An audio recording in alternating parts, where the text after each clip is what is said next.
Ini adalah kemenangan ke-21 Malaysia dari 51 pertandingan melawan Singapura, saudara-saudara, dalam sebuah pertandingan bertajuk Causeway Derby. Luar biasa, tapi itu golnya Ilhan Fandi itu, saudara-saudara. Walaupun Malaysia mendominasi permainan, tetapi Singapura juga memberikan perlawanan yang menurut saya cukup keren lah, saudara-saudara. Dan golnya Ilhan Fandi itu, wah, luar biasa. Itu gol yang sangat-sangat bagus sekali dari luar kotak penalti. Keren, saudara. Halo saudara-saudara, jumpa lagi dengan komentator gadungan di sini.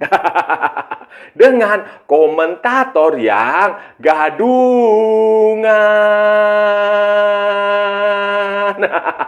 Seperti biasa, saudara-saudara, seperti biasa. Kalau kita sudah bertemu, pasti akan ada yang kita bicarakan. Akan ada yang kita perbincangkan, kita ulas, kita analisis, kita cakap, kita bacotin, kita gibahin, kita cangkeman tentang sepak bola di seputaran Asia Tenggara, di negara-negara tetangga, negara-negara sahabat, negara-negara jiran, negara-negara serumpun, Indonesia, Malaysia, Thailand, Vietnam, Laos, Myanmar, Kamboja, Filipina, Brunei, Darussalam, Singapura, Timor Leste, Australia, Wakanda, Konoha, negara api, negara angin, negara air, negara dongeng.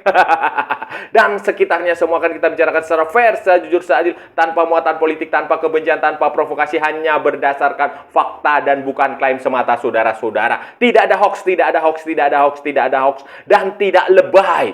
Baik yang sudah lama maupun yang terkini. Bebas, saudara-saudara, bebas, bebas, bebas, bebas. Yang penting, sopan.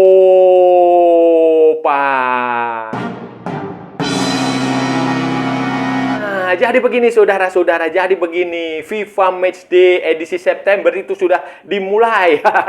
Dan pada tanggal 4 September itu, saudara-saudara, ada beberapa pertandingan yang melibatkan tim-tim dari Asia Tenggara. Misalnya Thailand yang mengalahkan Fiji, saudara-saudara, di Kings Cup. Kemudian ada lagi pertandingan yang cukup bergengsi sebenarnya bagi supporter, bagi fans kedua tim ya.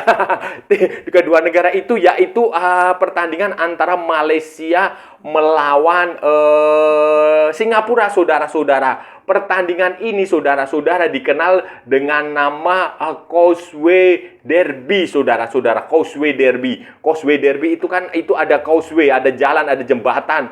Itu yang menghubungkan antara Singapura dan daratan di Malaysia itu, di Johor Bahru apa-apa itu.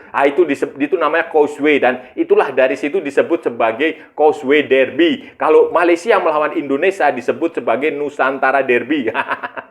Itu, saudara-saudara, itu. Jadi itu pertandingan dilaksanakan di Stadion Nasional Bukit Jalil. Stadion Nasional Bukit Jalil hari kemarin itu, hari tanggal 4 September 2025.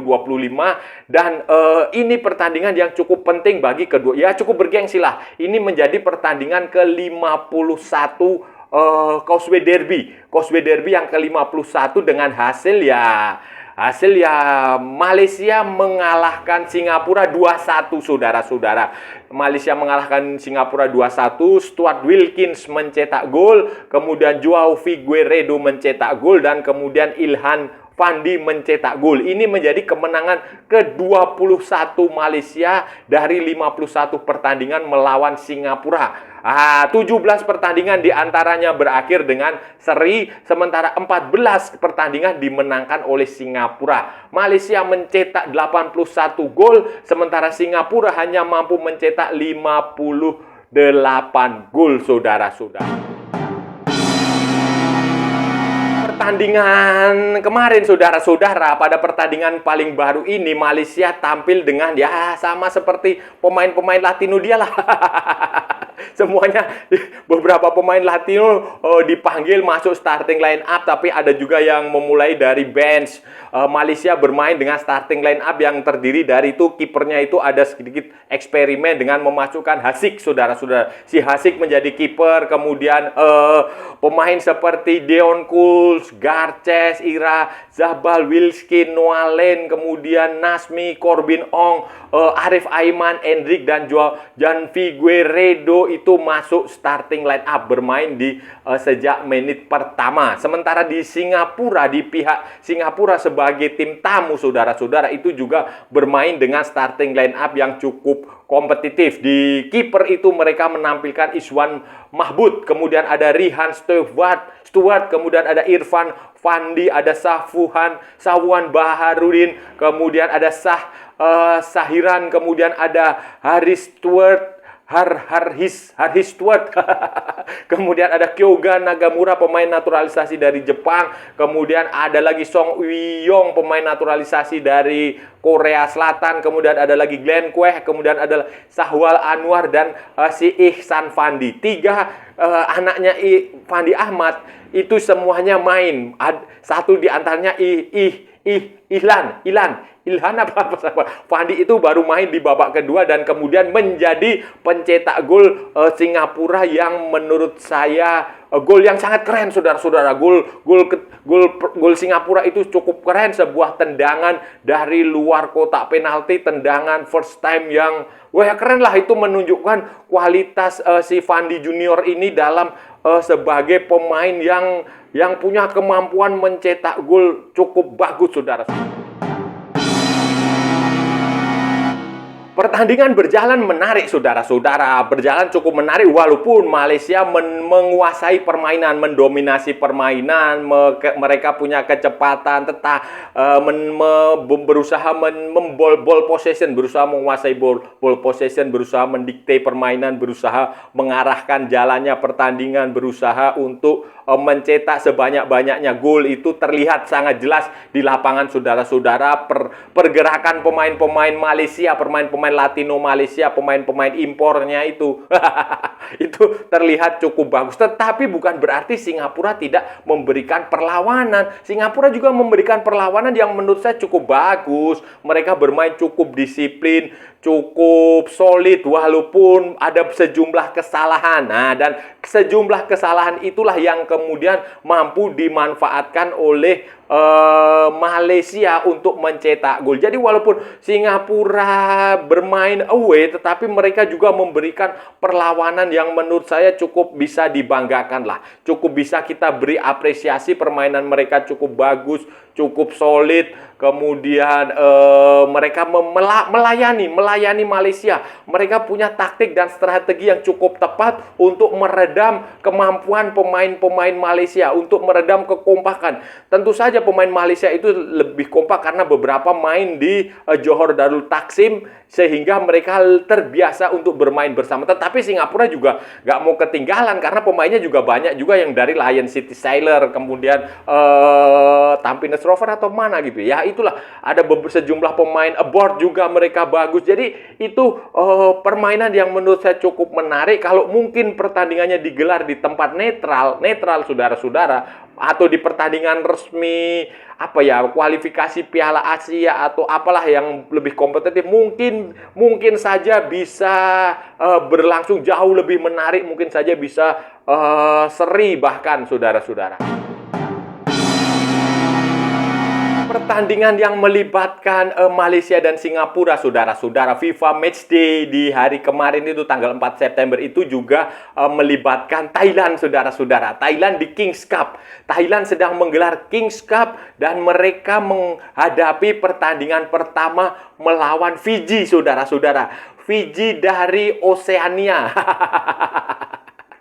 Fiji dari Oseania itu mereka menjadi lawan pertama Thailand dari 2 pertandingan Kings Cup, saudara-saudara. Dan hasilnya luar biasa. Thailand bermain, ya kualitas Fiji lah. Itu terlihat sekali kualitas Fiji yang memang ada di bawah Thailand. Dan Thailand benar-benar menguasai semua sektor permainan, mendikte permainan. Dan mereka akhirnya memenangkan pertandingan dengan skor 3-0, saudara-saudara. Si Ben Davies, kemudian si Terasak, kemudian si Poramet itu menjadi pencetak gol Thailand. Dan bahkan kalau lebih beruntung, lebih tenang, itu mungkin Thailand bisa menang. Saya catat ya, ada banyak sekali peluang, mungkin bisa 5 atau 6 5 atau 6 gol, saudara-saudara, yang sebenarnya bisa dicetak oleh Thailand, saudara-saudara. Dan setelah ini, saudara-saudara, Thailand akan tampil di final King Cup, saudara-saudara. Final Kings Cup akan melawan Irak.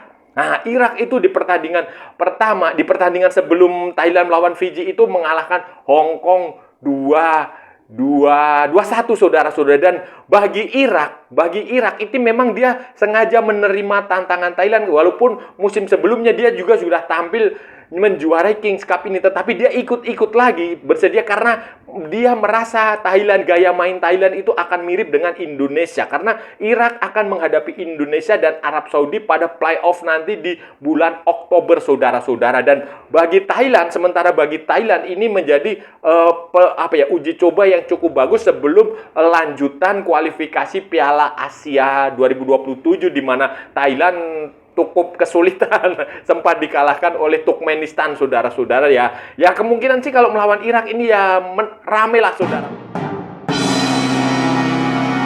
Coba juga dijalani oleh Vietnam, saudara-saudara. Tapi ini Vietnam ini anti mainstream, saudara-saudara. Dia bukan uji coba resmi, bukan pertandingan resmi FIFA Matchday yang akan mendapatkan poin, tidak. Tetapi dia hanya sparring partner aja, hanya latih tanding melawan klub dari Namdin ya, klub Nandin dan klub klub lokal, saudara-saudara. Klub Namdin ini adalah kalau nggak salah dia juara Vietnam League Vietnam V League One musim lalu, saudara-saudara. Dan yang menarik adalah dia Vietnam ini menampilkan mayoritas pemain debutan, pemain cadangan, pemain baru dipanggil untuk ya sparring partner aja lah. Namdin ini menampilkan 11 pemain asing. Semuanya pemain asing dilatih untuk menghadapi Vietnam ini, dan hasilnya adalah Vietnam kalah, saudara-saudara. Kalah 0-4, tetapi sekali lagi ini tidak bisa menjadi gambaran kekuatan Vietnam yang sebenarnya, karena memang Vietnam nggak memanfaatkan FIFA Matchday kali ini untuk bertanding internasional. Kenapa demikian? Karena kan sudah pernah kita bicarakan, Kim Sang-sik pelatih Vietnam U23, Kim Sang-sik juga pelatih Vietnam senior, dan Kim Sang-sik sedang fokus ke U23 yang sedang menghadapi kualifikasi Piala Asia U23. Jadi dia harus mengorbankan salah satunya, dan dia fokus ke U23 sehingga senior dikorbankan, sehingga senior hanya bermain sparring partner saja melawan Namdin, kalah 0-4, dan setelah ini masih ada satu pertandingan sparring partner lagi nanti melawan Hanoi atau Polis atau apalah, Chong'an Hanoi, saudara-saudara. Chong'an Hanoi itu nanti akan pertandingan di situ, ya sama saja kemungkinan besar dia juga akan menampilkan pemain-pemain baru, karena banyak sekali pemain baru yang dipanggil, pemain-pemain senior baru yang dipanggil, yang sama sekali belum punya cap. Ya nggak apa-apa, itu urusan masing-masing negara dan nggak perlu kita campur tangan, karena memang itu kondisinya, situasinya Vietnam memang mengharuskan mereka benar-benar serius, lebih fokus di U23, karena memang pelatih U23 dan pelatih seniornya itu sama, beda dengan Thailand, beda dengan Vietnam, Indonesia, beda dengan Malaysia yang beda pelatih. ASEAN lain yang akan menjalani uji coba ya Indonesia. Indonesia malah menghadapi Taiwan dan Lebanon, saudara-saudara. Tetapi ya sama seperti Malaysia, sama seperti Singapura, sama seperti Thailand, ini adalah FIFA Matchday resmi. Beda dengan Vietnam, dan di FIFA Matchday resmi ini ya harusnya memang poin itu dicari, saudara-saudara. Kan semua sekarang sejak eranya ada era FIFA Matchday seperti ini, dan poin FIFA, ranking FIFA dihitung setiap bulan, banyak negara yang memang berusaha untuk berlomba-lomba untuk memanfaatkan FIFA Matchday untuk mencari poin, dan tentu saja mencari pemain-pemain baru, saudara-saudara, khususnya pemain-pemain diaspora. Kan Indonesia kedatangan yang Adrian Wibowo itu dia sudah datang ke Indonesia setelah sebelumnya ada Miliano Jonathans dan Mauro Zylstra yang menjalani proses naturalisasi. Tetapi Adrian Wibowo itu tidak perlu menjalani proses naturalisasi karena dia masih usia 18 atau 19 gitu. Dan menurut hukum di Indonesia, orang yang di bawah usia 21, kalau nggak salah 21 atau 20 ya, itu dia boleh punya 2 paspor, punya 2 kewarganegaraan. Nanti setelah itu baru dia memilih apakah dia mau memilih paspor Indonesia atau paspor asing, dan ini nggak perlu naturalisasi, sehingga prosesnya cepat sekali. Itu sesuai dengan undang-undang kewarganegaraan Indonesia. Dan Patrick Kluivert sudah mengatakan dia ingin mencoba, dan ini kan kesempatan FIFA Matchday seperti ini kan kesempatan bagi Patrick Kluivert maupun bagi semua pelatih, ya termasuk Vietnam tadi itu, Kim Sang-sik yang memanggil pemain-pemain baru, banyak sekali pemain baru, sparring partner melawan klub lokal Vietnam sebelum nanti dilanjutan pertandingan kualifikasi Piala Asia. Ya Malaysia saya nggak tahu ya. Malaysia juga memanggil pemain baru itu, si Richard Cheng itu, tetapi katanya ada pemain dari Latino kok nggak ada lagi. Thailand juga memanggil beberapa pemain baru, Singapura juga memanggil beberapa pemain baru. Jadi memang FIFA Matchday edisi September ini memang benar-benar dimanfaatkan untuk mencari pemain, untuk melihat kualitas pemain-pemain yang ada. Saudara-saudara, itu tadi pembahasan kita hari ini, saudara-saudara. Kita sudah bicara panjang lebar dari A sampai Z, dari barat sampai ke timur, dari utara sampai ke selatan, dari Sabang sampai Merauke, dari Pulau Rote sampai Pulau Miangas. Semua sudah kita perbincangkan, semua sudah kita ulas, semua sudah kita cakap, semua kita bacotin, semua sudah kita gibahin, saudara-saudara. Tadi hari ini kita bicara tentang FIFA Matchday yang melibatkan sesama tim dari Asia Tenggara. Ada sebuah pertandingan yang cukup bergengsi lah, saudara-saudara, menurut supporter mereka ya. Pertandingan itu bernama Causeway Derby. Derby Causeway, derby apa ya, selat itu Johor antara Singapura dan Malaysia. Itu ada causeway, di situ ada jalur yang menghubungkan antara daratan Malaysia, semenanjung Malaysia dengan Pulau Singapura. Itu disebut causeway, di situ itu disebut derby Causeway Derby, saudara-saudara, pertandingan. Dan ini pertandingan ke-51 semalam itu, saudara-saudara. Itu adalah di Stadium Nasional Bukit Jalil. Itu adalah pertandingan ke-51 antara Malaysia dan Singapura, dengan hasil Malaysia menang 2-1. Dan itu adalah kemenangan ke-21 Malaysia dari 51 pertandingan. Sementara Singapura hanya mampu menang 14 kali dan 17 sisanya adalah seri, saudara-saudara. Malaysia menghasilkan 81 gol, sementara Singapura menghasilkan 58 gol, saudara-saudara. Atau ya, Malaysia masih plus 24, saudara-saudara. Dan pertandingan yang terbaru ini berjalan cukup bagus, saudara-saudara, cukup luar biasa. Malaysia tampil dengan starting line up ya, pemain-pemain terbaik dia lah. Asik di eksperimen di penjaga gawang, asik main. Kemudian Dion Kool, Garces, Ira Zabal, Wilkins, Lain, Nasmi, Corbin Ong, Arif Aiman, Endrick, dan Figueiredo, saudara-saudara, masuk di starting line up. Sementara Singapura menampilkan starting line up yang terdiri dari Iswan Mahmud, Rihan Stewart, kemudian Irfan Fandi, Saiful Baharudin, Sahiran, kemudian Haris Stewart, kemudian Kyoga Nakamura, Song Uiyong, Glenn Queh, Sahal Anwar, dan Ihsan Fandi. Dan gol Malaysia memang mencetak 2 gol, saudara-saudara. Malaysia mencetak 2 gol lewat permainan ya, peluangnya banyak sih. Peluangnya banyak. Malaysia mencetak gol melalui Stuart Wilkins menit ke-27, kemudian Joao Figueiredo di menit ke-54. Tetapi Singapura mencetak gol yang sangat keren sekali melalui Ilhan Fandi, sebuah gol tendangan dari luar kotak penalti ya gol ketiga di pertandingan itu, atau yang membuat Singapura tidak 2-1. Gol pertama Singapura sehingga Singapura tidak kalah 0-2, sehingga dia hanya kalah 1. Gol yang keren, saudara. Dan ini adalah sebuah pertandingan FIFA Matchday, pertandingan friendly match yang cukup bagus. Setelah ini Malaysia akan menghadapi Palestina dan Singapura dijadwalkan menghadapi Myanmar, saudara-saudara. Ya, keren. Semoga sukses. Dan saya rasa sudah cukup ya pembahasan kita kali ini. Kalau ada salah-salah ya mohon maaf. Nama juga gadungan, saudara-saudara. Wajar kalau gadungan itu salah, tetapi kalau benar berarti sebuah kebenaran. Kalau saudara-saudara merasa channel ini bermanfaat, berguna, menghibur, menginspirasi, silahkan like, share, and subscribe. Tapi kalau tidak, saudara-saudara, abaikan saja, skip, jangan ditonton, tetapi jangan nyampah. Jangan membuat komentar-komentar yang menghina, menghujat, melecehkan, merendahkan orang maupun negara lain. Santai aja, ini hanya bola, kita cari teman, bukan cari musuh. Ikuti juga akun media sosial komentator gadungan, ada di Instagram, ada di Facebook, dan ada di TikTok yang bukan TikTok Shop. Saudara-saudaraku semuanya. Oke. Sampai bertemu lagi di edisi berikutnya dengan tema-tema yang jauh lebih tidak bermanfaat, dengan tema-tema yang jauh lebih tidak berguna, dengan tema-tema yang jauh lebih membagongkan. Salam olahraga dan merdeka.